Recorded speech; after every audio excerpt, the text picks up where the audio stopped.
Les poids et les mesures. Lundi 2 août 2021, 19h59. Le phénomène du « mort kilométrique » est une expression cynique bien connue des étudiants des écoles de journalisme. Le postulat veut simplement dire que plus un événement est distant, moins il éveille notre attention.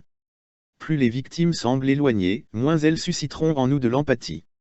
La proximité émotive ou géographique semble être le leitmotiv des médias à s'intéresser au traitement d'une information.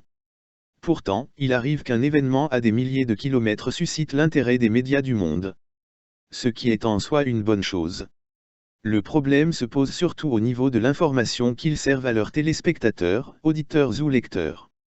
Il est remarquable que le traitement de l'information soit parfois à géométrie variable, selon la partie du globe où se déroule l'événement.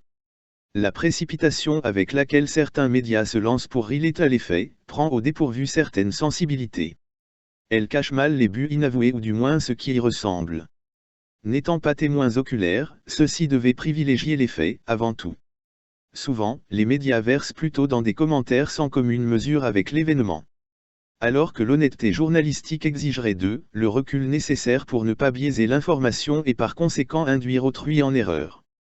Il y a quelques jours, nous assistions, médusés, à la déferlante des eaux sorties du lit des rivières pour se répandre dans plusieurs villes allemandes et belges. Ce drame qui a frappé, innocemment, ces deux pays européens n'a laissé personne insensible. D'abord, par l'ampleur des dégâts causés par les inondations, ensuite par le nombre de personnes ayant perdu la vie. Près de 200 décès ont été dénombrés.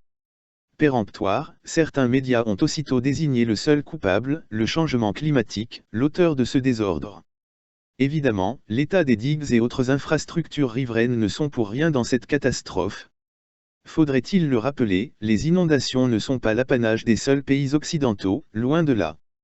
Tous les continents en sont exposés à des périodes différentes. Mais, il est un constat. Le réchauffement climatique n'est jamais mis en cause quand les drames similaires surviennent en Afrique.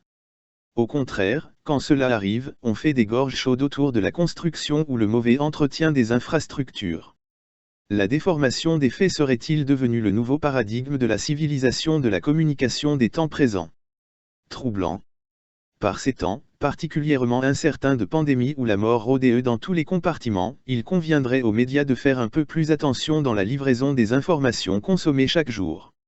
Le reproche qui est fait ici, est que les médias ne réservent pas toujours le traitement équitable aux événements qui touchent le monde dans sa globalité. Qu'il s'agisse de catastrophes naturelles ou des faits politiques, le traitement de l'information est quelquefois controversé.